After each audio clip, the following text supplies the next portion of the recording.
Hey, what's up, everybody? Scandal back again, showing you another video. I know that in the previous video I showed you the AMP comp, and I just wanted to make another one just to show you how strong Annie can be if you are lucky enough to get a 3-star of her. It is absolutely insane. Uh, as you saw at the start, I kind of got a late start with the recording here. And the start I got with cards was mostly just like a Divine Core. I was just trying to get anything on my board to really get going and see if we couldn't get this comp rolling. I went this comp mainly because I got a strategist emblem.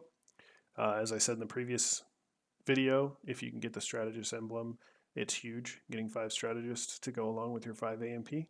So that was also a pretty big bonus. Um, so yeah, let's just watch this video play out. I'll kind of talk as we go and explain my thought process behind what I'm doing. Not the strongest of starts here. I don't know for sure if I went on a loss streak early. It's what I tend to do all the time. I don't think I've ever gotten a game where I just went on some massive win streak to start unless I was getting a strong exotech start, you know. So anyway, I'm thinking I want to go with Slayer and Bruiser here, hoping that this gets me some wins early because I just like I said previously, I'm not a big fan of losing. Doing some scouting here, I don't see anybody running Nitro. Um, so I was like, okay, let's grab these kindreds, see if we can't get a Nitro going. Then I got an Echo on the board, and I said, okay, let's go with that actual start that we need to do here. Start with Street Demons. It's just a very strong start. I throw the strategist emblem on Zyra just to get it on somebody. And I don't use most of my items here because I want to, one, try to get the blue buff before I use this tier with the blade to get a Sojins. And I guess I could have put the Negatron cloak on somebody early to help with some magic damage. I just didn't. But strong start for the items we need. Annie is a blue buff with Nasher's Tooth with Spear Sojin. You just want her to get those ults off as much as possible so you can get Tibbers out there. With the 5 AMP, I mean, like I said in the previous video, 5 AMP gives you about 700 damage just from the extra bolts coming from the AMP. Now I'm starting to switch over to AMP here, put the Zyra and sell it. I'm not going to use her anyway. I'm hoping that the strategist on Rengar will give me a stronger start to the games. Not successful.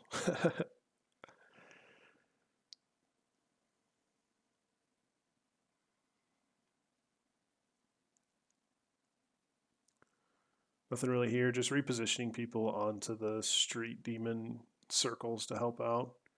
I should have probably moved that Nefari off to the second row so that I could get Echo on the amplified street demon.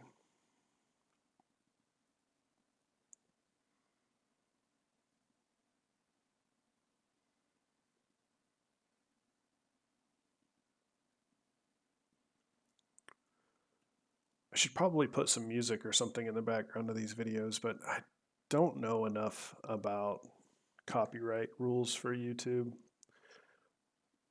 so I just don't use music. If anybody has any advice on how to do that, that'd be great. Like I said in the very first video, I'm not a massive content creator. I record my games and hope to be able to put something together so that people can see comps, but I'm not doing this for any sort of monetary gain. I'm just putting together some fun videos to see if people can use them and win with them. I did notice that according to Mobilytics that AMP build that I sent a video on last week has become S tier. So there's definitely a strong comp, and they took notice, I guess. But Annie just, she's not contested unless you're going up against an ox, a golden ox comp. You know, without that, she's just AMP um, and golden ox. So blue buff here was what I went with, and I thought I could use the red buff on Samira instead of having the crit gloves and tier item. I forgot what that's called. Anyway, I put the red buff on Rengar early because he's a 2-star, and hopefully he'll pump out some damage for me. I don't think we go on much of a win streak at all in this until the end once I get the Annies.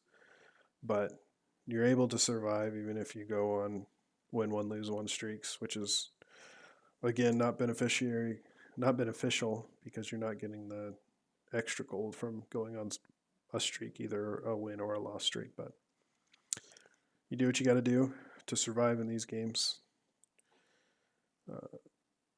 Also, I'm fully aware that if I was a better player, I would rotate my people on my board a lot more. Still working on that. Scouting is kind of not new to me, but I'm doing it more often now. I'm only plat 4, so I'm not a challenger player. I'm not a diamond or emerald player. I'm just a lowly plat guy. But the cool thing about making plat, in my opinion, is, I guess with any rank, is you don't really demote once you get lower, so you get an opportunity to really try some new comps without too much punishment. You're not going to demote down a tier or anything like that, so that's a good thing.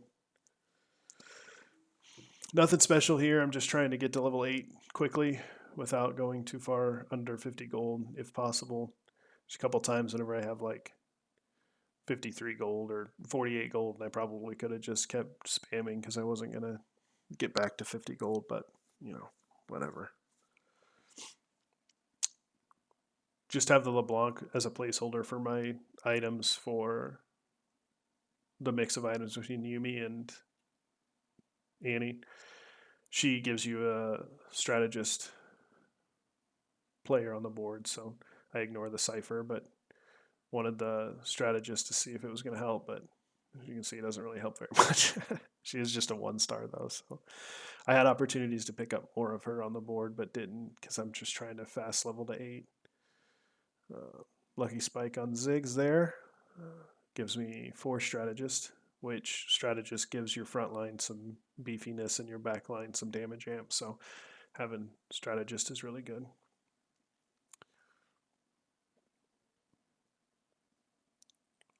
I'm not too overly concerned with 2-starring any of my low champs. If it happens, it happens, but I'm not dying for it. The Mordekaiser here gives me a techie and a bruiser to go with Mundo. It's my only thought process there as to why I kept him and didn't sell him to level up. Ionic Spark on the Mundo because it's going to be a Nico item. If you haven't seen the AMP video I put up there, I explain a lot more of this comp in that video.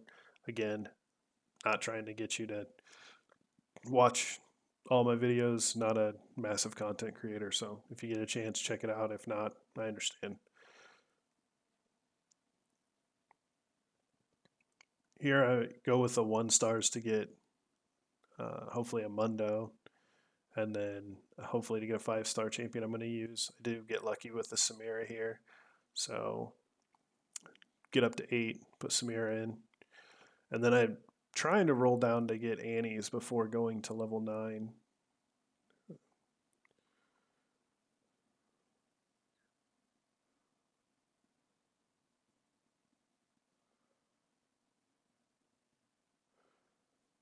I have 4 of the street demons right now, and so I just decide to put 5 up here soon. I'm not exactly sure when. There we go. And then I can sell her, put the items on Ziggs just for now. Just trying to find placeholders for the items so that they're used and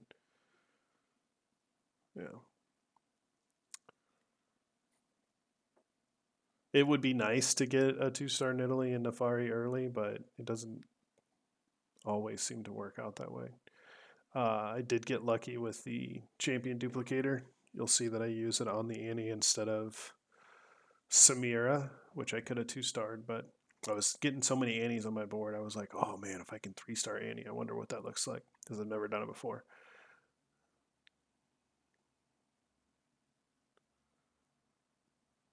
Put items on Samira. Give her the Strategist emblem because, like I said, it gives her a damage amp. Yumi gives me 4 AMPs, which is great. Now all I need is Annie for my 5th.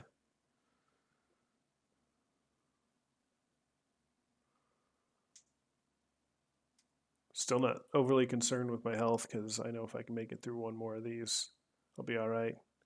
Get 2 Annies there. Get rid of the Mundo.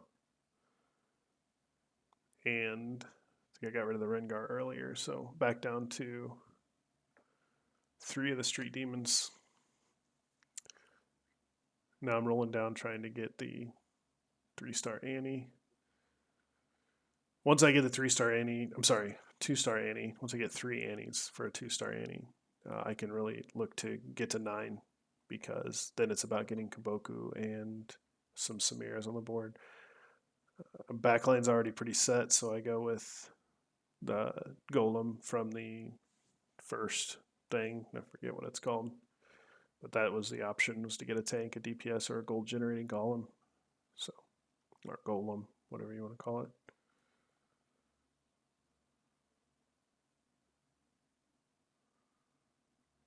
Two-star Nico is big. Now I can start looking to get a second giant belt. Warmogs is a good third item for her. You still want to get Crown Guard, Ionic Spark, and some sort of giant belt tank item for Nico. It's at this point that I know I'm not going to lose for a while. Nobody else is super strong, and a 2-star Annie is just ridiculous. But just keep watching, and I'll show you the damage that a 3-star Annie can do.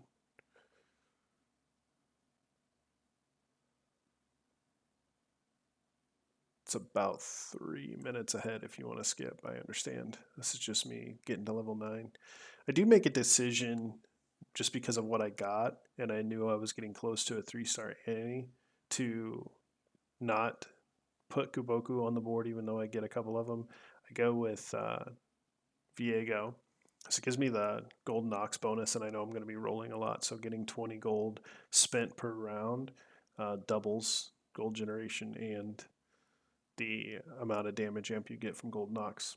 And a 3-star Annie with damage amp is, I mean, a 3-star Annie by herself is crazy, but to get the gold Nox amp on her too is quite absurd.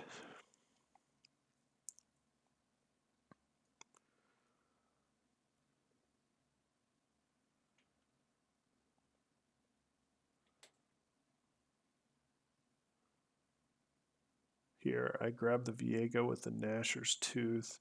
I didn't need another Gnasher's Tooth, but why not get the Viego as a placeholder for Gold Nox?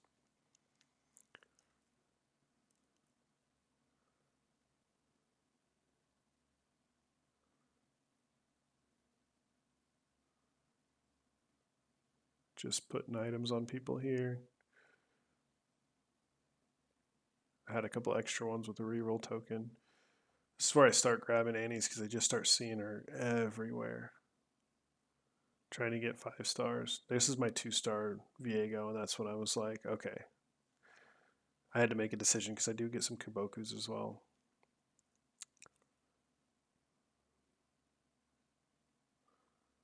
And I could have 2-starred Samira with that, but because I had 2-star Annies, it was I was really hoping I was going to get the 3-star Annie.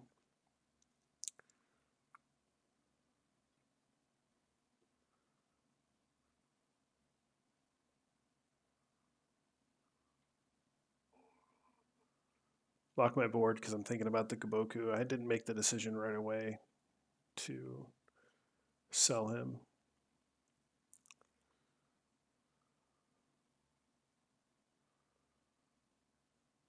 But it made more sense once I was getting close to the Annie that I would get rid of Kaboku.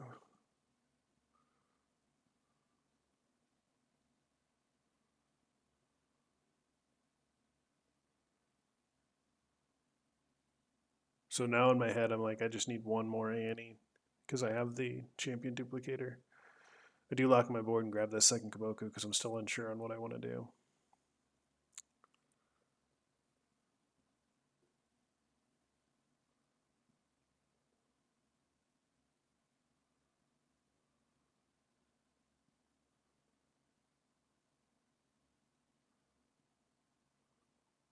Here I'm looking at the damage increase from getting a 3-star.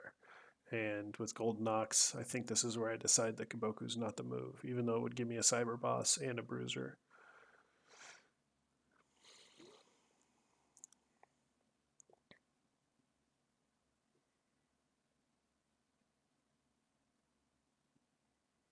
I buy the Ross just so I can get that 2 cost off the board and hopefully replace it with a 4 cost.